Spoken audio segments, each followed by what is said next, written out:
Good morning, and welcome everyone to the third webinar in our series about the BEAD challenge process. I am Jonathan Lackritz. I am a program manager for the BEAD branch at the California Public Utilities Commission. Thank you for joining. We appreciate your engagement. Previously, we presented to you an overview of the BEAD model challenge process. Now that the Commission has approved our initial proposal, Volume 1, in the BEAD process, we'd like to highlight the key differences between the model challenge process and how it will actually be implemented in California. Many elements will be the same as the model challenge process, and others will be specific to the process that was approved on May 9th by the Commission. We appreciate also those who took the time to submit questions in advance. Feel free to ask questions in the Q&A, and we will post answers on our website after this session. Today, we are pleased to have with us Andy Spurgeon, Chief Operating Officer of CTC. CTC serves as one of the CPUC's key contractors and partners in developing the BEAD program. Now I'll hand it over to Andy. Thanks, Jonathan. Good morning, everyone. As Jonathan said, my name's Andy Spurgeon. I'm with CTC Technology and Energy. We're a consulting firm that's been supporting CPUC throughout the BEAD process. I'm pleased to be here today, and I'm going to start by introducing our agenda. So I think, as everyone on this call knows, it's an unprecedented time for broadband planning and the BEAD program. The CPUC is committed to transparency and frequent communications. We really want to ensure the greatest impact that we can get in California to make sure the greatest participation we can get to make sure that we have the greatest impact on broadband coverage and getting BEAD funding to the areas of the state that need it most. So even though you've attended probably some previous webinars, I'm going to talk a little bit about the basics of the BEAD program. I'll provide an overview of the challenge process, including the three main phases: the challenge phase, the rebuttal phase, and the final determination phase. Some of these are probably going to be familiar if you've heard about the challenge process or read any of the documentation, but we want to specifically point out some of the differences between the model process and what was accepted for the process in California by the CPUC. And then we'll conclude with some information about future webinars and next steps. So I'll start with a couple of housekeeping items just to kind of help you get the most out of the webinar. The first is that there are some English closed captions, and you can access those by hitting Show Captions in the Zoom toolbar. If your preference is to see speaker and content side by side during the webinar, you can change your Zoom settings to side by side. This isn't required, but you can do that doing the View option at the top of your screen. If you have questions as we go through this, we welcome those. Please submit them using the Q&A feature in Zoom. You can submit your own questions. You can view other attendees' questions. If you like a question someone else asked, you're welcome to repeat it, or you can just upvote their question, and then we'll know it's of particular interest. We're not going to be able to answer questions live today, but we'll make note of all of them, and then we'll add them to our FAQs and make those available on the CPUC's BEAD challenge process website. And then if you keep an eye on the chat, we'll include throughout this a few links and some other information that'll be helpful. Final note, this webinar is being recorded. It'll also be placed on the CPUC website. If there's anything that you want to refresh or share with your friends, etc., you'll be able to do that after the meeting. So with that housekeeping concluded, let's dive right in and talk a little bit about BEAD. So we're going to start by reviewing the details of, or the purpose here is really to review the details of CPUC's approved challenge process. But we want to provide some context about the BEAD program as we do that. So, a little bit of background, BEAD is an ongoing program. It has very specific funding priorities. In order to get access to the funding that California has set aside from NTIA, it's required to go through a series of steps and submit a series of proposals to NTIA on how it's going to be using those funds. One of those was what we call Initial Proposal Volume 1, or IPV1. And it really outlines the state's approach to the challenge process. It's a rough timeline. NTIA actually approved the commission's approach earlier this year, and then the CPUC voted and adopted it on May 9th. We know everyone is really anxious about getting timelines, but there's some specific reasons we don't have super firm dates on all this yet. We'll talk a little bit about that later in the presentation. But we wanted to start by really diving into what was BEAD. So, BEAD stands for Broadband Equity Access and Deployment, the BEAD program.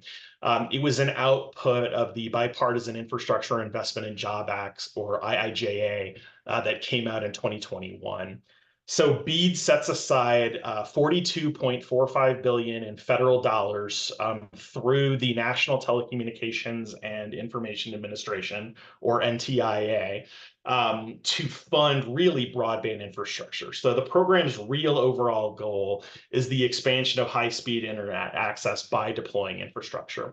And really, in that case, specifically build-outs of the last mile to unserved and underserved areas.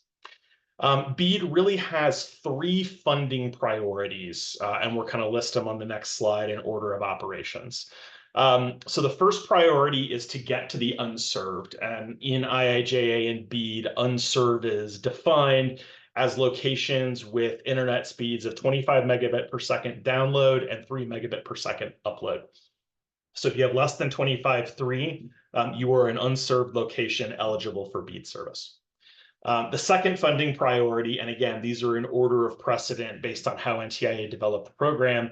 The second priority is underserved areas, and underserved is defined as anyone with something 25.3 or better, but less than 100 by 20 service. So these locations are eligible after all of the unserved areas have been connected. And then finally, if there's funds left over after you've connected unserved and underserved areas, then what we call community anchor institutions or anchor institutions, and these are schools, hospitals, and community centers, they can receive funding if they don't have internet service of 1 gigabit per second symmetric upload and download. Now, the definition of what is a location eligible for service, as well as what your current level of service is and whether it meets that 25 by 300 by 20 or gigabit definition as shown on the screen. This is based on the FCC's broadband data collection, the same data that goes into the national broadband map that the FCC manages. Basically, what NTIA has done through IIJA is adopted the FCC's data, but they're using this challenge process as a way to make sure that data is the most accurate as possible for BEAD. So let's talk a little bit about the BEAD program in California. So every state is required to follow NTIA's requirements in a certain sequence of activities. So when BEAD was announced, California's allocation of 1.86 billion out of that total 42.4 billion is specifically for use in California. And those funds will become available to the state, and CPUC is the agency within the state administering the program, basically once they go through all of NTIA's checks and balances. And those include a 5-year action plan for broadband deployment, initial proposal 1 and 2, which are specific to how you will spend the money, how you will run your challenge process, the execution of the challenge process itself, eventually a grant program, and then following NTIA's approval of the output of that program, deployment. So we expect, it's roughly mid-2024 now. We expect to start the challenge process this summer. We'll run through sub-grantee selection once the challenge process is complete, and then sometime in 2025, we expect approval and actual deployment to start.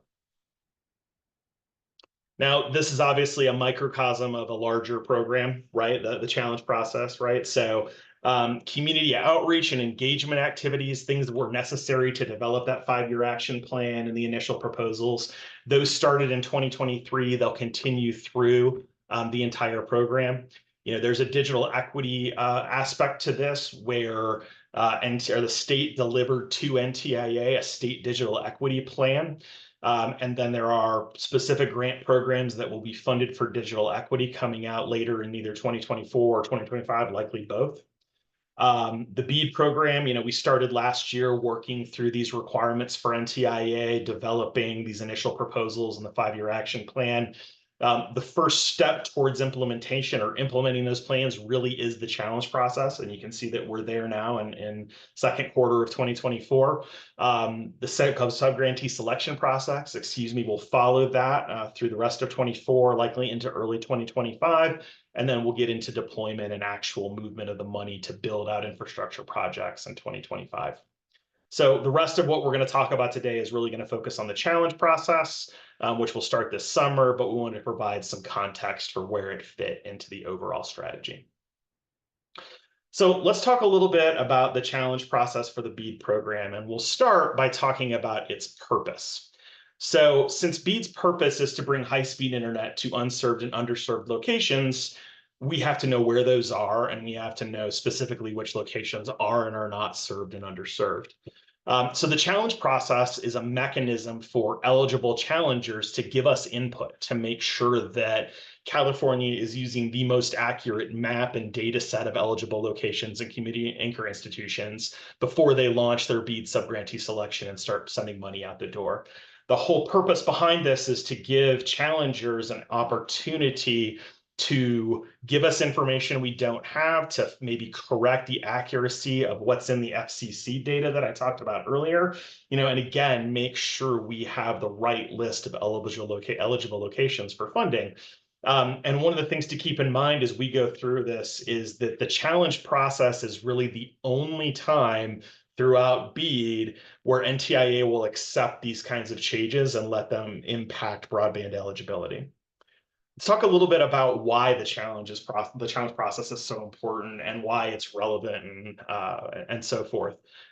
It's because it allows you, and that's whether you are a local government, a tribal government, a nonprofit, or a broadband service provider, to update the data that determines eligibility. If you believe the map is inaccurate, we want you to submit evidence to give us that information so we can make updates. This is the only chance to correct those inaccuracies. The state has a large allocation under BEAD, $1.8 billion, but that doesn't mean every location, can necessarily be served. And so we want to be as efficient, as cost effective, and really laser focused on serving those unserved locations. Let's move on to the timeline a little bit. So you may have noticed that we're not giving firm dates for some of this, and we'll talk a little bit more about why that is later. There's a few things that are outside of CPUC's control, but the process itself, once launched, is pretty scripted. So prior to launching the map, launching the challenge process, rather, the state will publish the list of locations that it believes to be eligible. That has to happen under NTIA rules about 7 days before we start the program. The way that this will be released is through CPUC's website in the form of a CSV file. That CSV file will contain the BSL IDs, or the location IDs, that correspond to the FCC's fabric for all locations that the state believes are eligible. Once we open the process and the portal becomes available, challengers will have 30 days to submit challenges and the evidence associated with those challengers. There's then a 14-day period built in for CPUC to review those initial challenges and evidence to make a decision on whether the evidence meets the standard. If so, those challenges will move to the rebuttal phase. That provides an opportunity for the challenged entity. For example, if provider A's service availability at a particular location is challenged, they have the opportunity to rebut that with their own evidence during this rebuttal period. That's also open for 30 days. At the conclusion of the rebuttal phase, CPUC then has about 30 days to review and make final determinations, particularly on any of those disputed challenges. That will result in a final list of eligible locations. Those documents go to NTIA for approval. And then once they approve, we have a final list that we can use for subgrantee selection. All told, we expect this to take about 120 days, at least for the part that's within CPUC's control. NTIA has said that it may take another 60 days to do its final determinations, although we have seen that take a little bit longer in some other states to date. So some things to think about with the timeline. I mentioned that CPUC is sort of at the mercy of some external influences. One of those is the latest version of the serviceable location fabric. And so This is something that the FCC is really putting together and administering. But NTIA releases a specific licensed version of that for use in the challenge process. Version 4 of the fabric itself was actually released to the states last week, so we just got our hands on it on Friday in most cases. And this will represent the address set, the most up-to-date address set that the federal government has agreed on for broadband serviceable addresses. So that will form the basis of what are the addresses in the map. With that, we need service availability data that comes from the FCC. That data lags the fabric itself by a few months because providers have the opportunity to report their service availability based on that fabric. So once we marry those things together, we'll be able to move forward with this process. There's a little bit of time required, obviously, for data processing and so forth.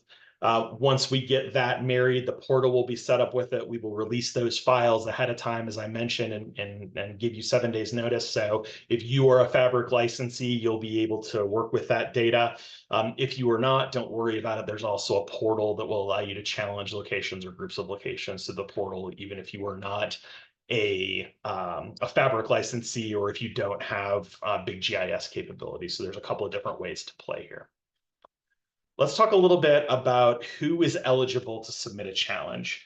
So NTIA and its rules have defined 4 entities as really being eligible challengers. So those are subdivisions of local government. So that could be a town or a city or a county or even like a council of governments, but some form of local government organization, tribal governments, nonprofit organizations, and then broadband service providers. These are really the 4 groups that are eligible to submit challenges under NTIA's rules. Now, it leads to a natural question, which is, can individual residents participate in this process? NTIA's rules do not permit that. However, California is among a group of states that really want to capture resident input and make sure that residents are playing an important role in this process to define inaccuracies, and get that data. And so this is one of the deviations between NTIA's model process and California's implementation, is that California is going to allow residents to upload evidence to the challenge portal. They'll be able to do that through an available web page and a speed test module. That data will then be aggregated for submission by one of those eligible entities, such as a local government or a nonprofit. There's going to be a subsequent webinar in about a week to focus on the individual challenge process. I believe that's May 21st. And there's also going to be a toolkit released for eligible challengers who want to aggregate and submit those challenges on behalf of residents in California. So this is a way that, even though they're not permissible by NTIA, California is going to do the best it can to make sure we get resident input into this process. Let's talk a little bit about the types of challenges that can come into this process. There's a variety of different things that can be challenged. So we can challenge things like internet speeds and related specifications like latency. We'll talk a little bit more in the following slides, but those are some of those foundations that go back to BEAD eligibility and the specific priorities for funding. Again, are you below 25.3 in available service? Are you in that 25.3 to 100 by 20 window? Are you above that and served, right? Those are all areas that can be, or attributes that can be challenged. Community anchor institutions are eligible, and we need to identify where they are. So you can challenge is or is not a CAI as well as the service at those locations. And then we have enforceable commitments and planned service. And these are cases where providers may be deploying broadband today or may be deploying broadband under some other state or federally funded program. And have a commitment to do that by a certain date, or can demonstrate that they're going to have service live by a certain date if something they're doing on their own. Both of those are eligible challenges, again, to make sure that we're pointing this money and any subsidy that comes out of it at those most unserved locations that are most in need of the funding. So let's dig in a little bit on the specific challenge types. And there's a lot of them, so I'm going to talk really briefly about each. Kind of going left to right and top to bottom. So availability challenges, this is just that. Is high-speed internet available or not at a specific location? Are you going to challenge the state's initial determination that a location is eligible or not, right? Are you going to challenge the speeds or the latency? because there are guidelines for both of those. We've talked about speed, and there's a latency guideline as well. If we believe a location or the only plans available at a location have an unreasonably low data cap or data restriction, you can challenge on that. If the provider reported technology, if we believe that's incorrect or inaccurate for a certain location, that can be challenged. So if, for example, the FCC has collected data from a service provider that says they provide service at a location, but the community or the individual or other knows that only DSL is available there, we can challenge that fiber determination and submit evidence to show it. If business services are only available, and which is not reasonable for residential locations, for example, we can challenge that as well. Enforceable commitments, which we talked about a minute ago, showing that a location will be served, and that an ISP has an enforceable commitment to do so, generally under some other type of public funding. Those locations are challengeable and generally to be removed so that we don't duplicate funding. Planned services challenges have to do with a service provider on its own implementing service. There's a deadline on that of the end of June 2024. That was part of the state's initial proposal volume 1 to NTIA. And so, if you're working on a network and you're going to be deployed by the end of June, show us the evidence, show us the permits or the construction contracts or whatever, so we can challenge those locations. And again, we don't want to duplicate service. We want to make sure that we get service where it's needed. You can challenge if something is not part of an enforceable commitment. An example of this might be that a provider has ARPA funds and said, hey, I'm going to serve everything in this polygon, but we know that they're not going to serve certain locations within that polygon. You can challenge that portion of an enforceable commitment. And then we have is or is not a CAI. So, if we have a CAI listed in the data and you don't believe it should not be designated a CAI, we can challenge on that. And then vice versa, if we don't have something, you can challenge on that as well. Again, the purpose of this is just to get the data as accurate as possible. There's also a couple of special kinds of challenges called area and MDU challenges. So MDU stands for multiple dwelling unit, think apartment buildings or something like that. Area challenges have to do with a geographic area like a census block or something of that nature. And so these are basically specialized challenges that have specific rules where if a certain number of challenges happen within either of those, then everything within that unit can get challenged. So for example, in a census block group, if 6 or more locations served by the same provider are challenged, it automatically triggers a challenge for the entire census block group that the provider needs to respond to. This is simply a way to use, some participation in the challenge process to make sure that we're having a holistic review of that area, because it's unlikely, that if someone can't serve some and they claim to serve all, that they really are serving all of them. The same goes for an MDU. If an MDU has at least 3 units submit a challenge, then the provider serving the MDU has to submit evidence showing that they serve that building or that MDU. Again, we want to be able to, use those challenges as triggers that there may be a problem so we can do some investigation. These rules apply for availability, speed, latency, data cap, and technology challenges. And the provider's rebuttal will have to meet the same evidentiary standards, for that challenge and the process approved by the commission. This is to make sure the process is fair both directions. So let's talk a little bit about the challenge phase, and how CPUC is implementing this process and where it is and isn't different from NTIA's process. So we're going to start with CAIs, or community anchor institutions. CPUC made a slight modification to this definition. So NTIA generally considers CAIs schools, libraries, health clinics and hospitals, medical providers, public safety, education, public housing, and community support organizations. CPUC added some community support organizations to that definition and gave some specific examples like Head Start, family services, and community action agencies that support vulnerable populations. This is just a state goal to make sure that those specific agencies or locations are included in the challenge process and potentially eligible for BEAD funding if they are not served at the standard. Let's talk a little bit about what we call pre-challenge modifications. Pre-challenge modifications are something that the state had to list in initial proposal volume 1 and have approved by NTIA and then adopted by the commission. And these are an initial list. These are basically processes that are made, or modifications that are made to the initial list before it's released. And what they do is they eliminate locations from BEAD eligibility if they're part of an enforceable commitment, and make sure that, again, that the process is really focused on those areas that we think are most relevant. So every state does this deduplication phase where you say, hey, if there's public funding here, want to make sure those included. And then the state also made 2 challenges related to DSL and cellular fixed wireless.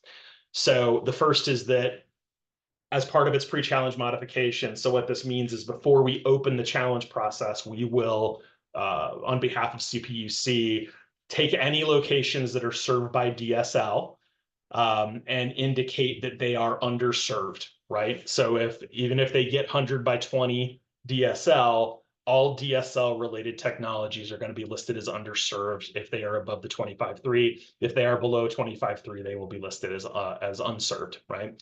The point behind this is to enhance BEAD eligibility on those locations and to facilitate phase out of copper, which is really an older technology that doesn't have the capability of high speeds like fiber broadband services, for example. That modification is absolute. It cannot be challenged or rebutted by anyone, including the providers that offer those services. And again, this is just to make sure that we're using BEAD as an opportunity to future-proof connectivity in California to the extent possible. The second modification concerns cellular fixed wireless. So not all fixed wireless, just cellular. And again, similar to the DSL one, if a location is shown to be served by cellular fixed wireless, we're going to consider it underserved for the BEAD program. This can be rebutted by a provider if they show that they have 100 by 20 at those locations and network capacity to serve at least 80% of the locations simultaneously. The point behind this, again, is to make sure that we are considering both end user connectivity and network capacity as part of the analysis. We don't want to unfairly, punish service providers for this connectivity methodology. We just want to make sure that it's available to most of the potential subscribers in a region if they're going to use cellular fixed wireless technology. So let's talk a little bit about the process and the publication of eligible locations. So I noted earlier that 7 days before the challenge phase, CPUC is going to release its lists of all locations that are eligible for BEAD, including those modifications that I described a few minutes ago. That date is going to follow availability of Fabric version 4 and the corresponding service availability data. We're starting to get that in hand now, so we can see that we're getting closer and closer here, although we can't yet give you a firm date for launch. So we're getting really, really close to that process. Once that data goes out, again, about 7 days, we're going to open up the challenge phase. And so let's talk about some basics for the challenge phase.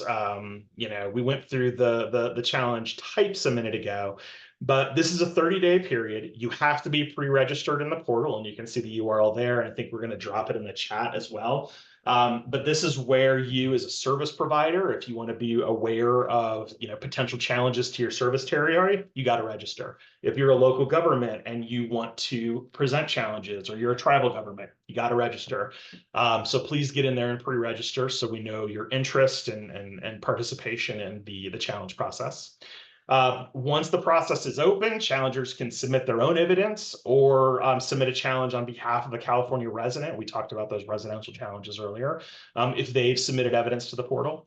The model challenge process, which we gave a webinar on a few weeks ago, really talks about the evidentiary standards, and there's guidance on that on the website as well. But you have to make sure when you submit a challenge that the type of challenge is correct for what you're challenging, and that the evidence for that category is consistent and aligns with that guidance.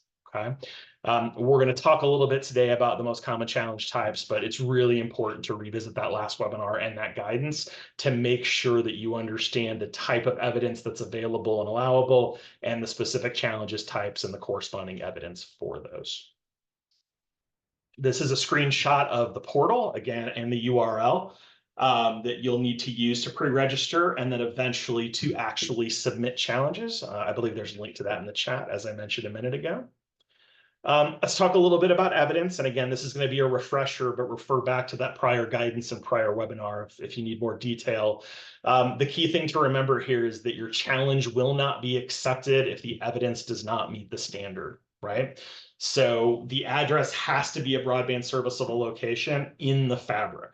Okay, that's the first thing that people get tied up on is if you've identified 10 new addresses that aren't in the broadband serviceable location fabric through the FCC, CPUC is not permitted by NTIA to do anything for those locations. We can only talk about those BSLs, broadband serviceable locations, that are already in the fabric, right?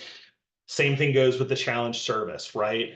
The data that we are going to use to seed the portal for unserved and underserved is based on the national broadband map and the FCC's broadband data collection, right? So that's really what we're challenging. If you're a challenger, you have to make sure your email address is right so that we can get in touch with you if we have questions or if there's a rebuttal. And if you're going to attach scanned images, whether those are maps or contract documents or construction permits, or copies of invoices showing that a particular address receives a particular level of service, whatever that may be, make sure that it's a high quality scanned image that could allow for OCR, where we can convert the image to text, or which is going to be human readable as we review these. Again, if we can't read your challenge, we're not going to be able to process, or we can't read your evidence, we're not going to be able to process it as part of the challenge. Let's talk a little bit about availability challenges. So the description of an availability challenge, or the definition, is basically that the service identified is not offered at the location. And that includes whether it's a standalone residence or a unit of an MDU. Some of the types of evidence that are allowable there is if you go to the service provider's website, enter your address to provide the service, and you can't get it, you can submit a screenshot, right? Or you can aggregate those screenshots. If you have a service request that's been refused in the last 6 months, if you have a chat log or an email or something like that, we can demonstrate that. If you're a local community and you've got out and you know there's no suitable infrastructure capable of serving a location, you can make that challenge. Right? If you tried to get service and then you have a letter or email within the last year where a provider failed to schedule an installation date within 10 business days or failed to overall, you can submit that as evidence as well, right? And then also if there's a non-standard installation fee for a long drop or some other reason the service provider cited, if you've got a letter, email, or other documentation requesting more than a standard installation fee, you can present that as evidence as well. And these will all go under the category of availability challenges. So one of the CPUC's little difference to the availability challenge is manual verification that submitted evidence falls within the categories, right? And a requirement that the document is unredacted and dated, right? We're going to look at all that evidence that comes in, right? And manually verify that it's accurate. CPUC is not going to accept challenges on their face. They're going to review them. The same will go for evidence submitted during rebuttal. CPUC intends to review every piece of evidence manually to ensure that we get the highest quality product that we can as an output of this process. Let's talk a little bit about speed challenges. This is a case where the actual service available at a location falls below the unserved or underserved threshold. So this, for example, could move a location that we believe is currently served to underserved or unserved, or it could move a location that is underserved below that into the unserved threshold, right? These can only be used to downgrade service. We're not going to accept evidence to upgrade service. That really goes through the FCC's process. Acceptable evidence for this includes a speed test from a consumer showing that the speed is insufficient, along with evidence that they're subscribing to a certain tier of service, right? NTIA has specific requirements for speed tests, which we'll see on the next slide. What's important to remember is the portal that we're implementing actually includes these relevant, a speed test that meets these definitions, right? The requirement is that you submit a speed test from 3 different days, none of them older than 60 days before the challenge process started. This is just to make sure that specific network conditions are not resulting in a bad test today, which results in a challenge. We want to show that it's a situation that spans time, right? Those speed tests can be, physical line speed from a residential gateway. So if you have testing equipment or someone goes out in the field to test, you can do that. It's also acceptable to submit a speed test from a web interface or an ISP web page. That needs to be performed on a computer, near the NTIA network, and the only speed tests that are allowable or approved by NTIA are Ookla, MLab, Cloudflare, and Netflix, right? And like I said, speed test modules are going to be available in the portal where folks can actually do those tests and record them. We also need some evidence of subscriptions, right? Again, what we're looking for here is to meet those service definitions that we talked about earlier for unserved below 25.3, underserved between 25.3 and 100 by 20. We need to see evidence that someone subscribes to those tiers. They are not allowed to make a challenge if they only subscribe to 25.3 if gigabit service is available at that location. That's not a valid challenge because it's a choice of subscription versus availability, and what we're really trying to understand is availability. Let's talk a little bit about planned service challenges. So these are challenges designed to improve our knowledge of broadband that is going to be deployed to a location by June 30th of 2024. That is a date that's creeping up on us. But again, we don't want to make areas eligible for funding if they don't need the service because an ISP is going to provide it by these dates, right? So again, it has to be broadband service that meets the definition of served. So if you're deploying something below 100 by 20, it's not going to meet that definition. But if you are, we want to see evidence that you're going to deployment, and that would include construction permits or construction contracts, and so that you've got folks in the area, evidence of ongoing deployment, which could be images or maps or as-built drawings, or any other kind of binding agreement that shows that you're going to deploy this service by June 30th, 2024. This is called a planned service challenge. There's also something called an existing service challenge, which meets other specific definitions. But if you're building something now, that's going to be deployed by that date, we want to know about it. We want to have that evidence in hand. Enforceable commitments are a little bit different. Enforceable commitments have to do with having a source of funding, other state, local, or federal funding that says you are committed to build to a certain set of locations or a certain area or tribal lands using those public funds, right?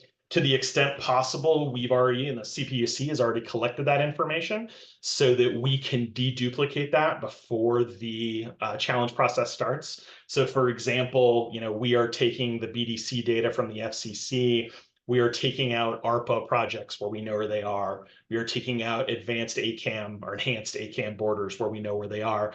But for example, there's not a giant database of state and local Fiscal Recovery Act programs funded under ARPA. So if you are a provider or a local community and you have those public funds and you're working on a network and you have locations you're going to serve and we haven't accounted for them, we want you to submit that data as an enforceable commitment challenge so that we know we can deduplicate it from our process and make sure that we're not funding those same locations twice, right? This is especially important on tribal lands where we want to see some type of legal agreement between a tribal government and provider to serve specific locations. That again is just in the interest of accuracy and protecting those communities and making sure that we use this money correctly. We'll talk a little bit about bulk challenges. Bulk challenges, and bulk in this case means up to 250 locations. Are allowable for availability, data cap, business service, technology, enforceable commitment, and planned service challenges. Okay. There's some other challenges in the other challenge types rather that are under consideration for this, but that's not yet finalized. There's a limit to the number of locations to support the folks that are reviewing these challenges. We've just observed that if you have 1,000 locations or 10,000 locations in a challenge, it's really hard for a reviewer to connect the evidence to the challenge. So by limiting this to 250 locations, we make it very clear that we need to see evidence specific to those locations and to give the reviewer an opportunity to do that, right? There is a file size limit, in terms of the maps and so forth that you can submit with that. Although if you have any issues with that, there's also a help desk email that's in the portal that you'll be able to reach out to us if you're having trouble submitting files or anything like that. We want to collect that evidence, so we'll do our best to work with you on that. There's the technical support link. Resources are going to be available throughout this process, the challenge phase, the rebuttal phase, and others, to make sure that you're getting your questions answered and if you have any technical support issues. So please reach us if you need those resources. Let's talk about a little bit about the review period. This is the 2 weeks or so that's between the challenge phase and the rebuttal phase. No challenges or rebuttals are allowed during this time frame. This is strictly a period for CPUC to do an initial review of the challenges to see if the evidence meets the standard, and if so, to mark those specific challenges as being rebuttable. It just gives basically CPUC a chance to catch up with everything that's submitted during the 30-day process so that we're set up correctly for the rebuttal phase. Within the rebuttal phase on the next slide, this follows the challenge in that review period, and it makes sure that submitted challenges are open for rebuttals so that if you're a provider and someone has challenged service and you have evidence to back up, what's in the FCC BDC data, you can report that. So someone may do a speed test and say that they can't get service at your location. But if it's because, we do offer a higher speed, they simply don't subscribe to it, and here's evidence of the speed, we want to get that information, we want to rebut that challenge, and then reject that challenge essentially based on your rebuttal. So this period is really important to make sure that, challengees, if you will, are providing counter evidence where it's required. This includes those bulk challenges and MDU challenges that I talked about a few minutes ago. This period is also 30 days. If you're not registered in the portal, you don't get notification, you don't get to rebut. So again, make sure you register so you can participate in this process, even if it's more of a defensive act, to make sure that you have the opportunity to rebut challenges to your service territories as a service provider, right? The rebuttal phase, is kind of a one-shot process, right? Based on the challenges that come in and that 2-week adjudication period where CPUC does its initial review, everything moves into the challenge process or the rebuttal process, at the same time. This is not done on a rolling basis. It's everything goes in, and then we sort out the counter evidence after it was submitted. So in terms of who's a permissible rebutter, we talked about permissible challenges earlier. Service providers are really the only folks that rebutter can see challenges based on what is submitted during the challenge process. They may learn something about their network, that they had a data error in their database or a mapping error or something like that, so they can concede challenges. But they, really are going to be looking at service availability and so forth, and seeing whether they dispute or concede a challenge. Planned service challengers and enforceable commitment challenges, anyone can rebut certain challenges there to make sure we get the best possible data. And then the CAI itself can rebut challenges regarding CAI status or service levels. And that's to make sure that registered CAIs have a say in this process as well. So there's sort of 3 steps for broadband service providers, or 3 options as they go through the rebuttal phase if they receive a challenge to a location. The first is that you rebut it. You have 30 days to submit rebuttal evidence. If you do that, the locations enter the disputed state, and then it will be up to CPUC to review the evidence, the counter evidence, and make a determination. If the challenge, meets evidentiary standard, and you don't submit a rebuttal, then we're going to sustain that challenge. So if you leave it alone, that's kind of what's going to happen. You also have the opportunity to concede. So if you review a challenge and you're like, wow, that's correct, my data is wrong, you can actually sustain that challenge. And then the state will know that you've proactively reviewed it, that you agree that it's a problem, and then that location will be the challenge will be sustained and that location will be eligible for BEAD. So these are really the three actions that service providers can take, during the challenge for rebuttal phase. So after rebuttal, we have final determination. What is going to happen during rebuttal, right? Well, some locations are going to be sustained if the rebutter elects to accept the challenge. They may be conceded if they agree with it, right? We're going to have some that are disputed, where we have evidence for a challenge and then we have counter evidence arguing against that challenge, right? And then the state will have to review that evidence and make a final decision. Based on those final decisions, they will make the final sustained or rejected call. That will then be used to drive the final outputs that go to NTIA. And those outputs, just like the input to this, is a CSV with a series of BSL location IDs for what's eligible. The output is the same thing with a little more detail around CAIs and some other information that goes to NTIA, including a list of what BSLs were challenged and their output, right? Once CPUC makes those determinations and outputs those files, that really concludes the challenge process.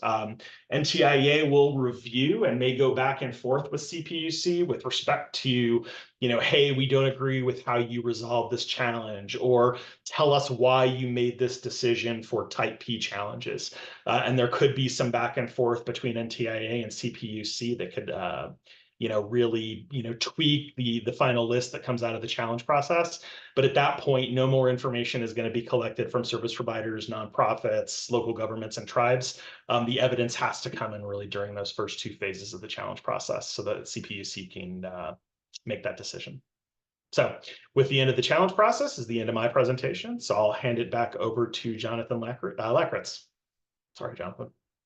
Thank you, Andy, for a great presentation. Next, I'll talk about the next steps. Next slide, please.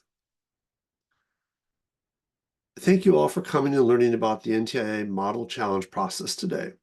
As a last item, we want to leave you with some takeaways moving forward. In the coming month, we will be holding a series of webinars. On Tuesday, May 21st, we will present a toolkit for eligible challengers that want to submit challenges on an individual's behalf. In June, we will hold a webinar specific to broadband service providers and the rebuttal process. All will be open to everyone who wants to join and will be recorded and posted on the CPUC website. Closer to the challenge process, we will hold regular office hours to all as an opportunity to ask questions and have them answered in real time. There are links to the events on the slide deck, which we'll also post on our website. Next steps. These are some ways you can prepare to participate in the challenge process. First, as we already mentioned, you should attend our future webinars and our office hours to stay in the loop about information. Next, you can register for a Tier E, CostQuest, or Tier D license. Having a license and access to the data that enables will greatly facilitate your participation in the challenge process. Also, we encourage anyone representing an eligible challenger, that is, local government, tribal nations, nonprofits, or internet service providers, to pre-register for the challenge process. A link is included in the slide deck. It's also available on our website. Finally, please sign up for our email newsletter if you have not already signed up. It will be a useful way to transmit information directly about events and updated guidance regarding the challenge process. Next slide, please. Questions. If you have questions about the challenge portal or need technical assistance, please email cahelpdesk@ready.net. For general questions about the BEAD program in California, please email the CPUC BEAD team at bead@cpuc.ca.gov. Next slide, please. For more information, we encourage you to visit our BEAD page, the CPUC BEAD challenge process page, and a BEAD frequently asked questions, which we will soon be populating. We thank everyone again for attending this webinar, and we look forward to seeing you at the next webinar. Thank you.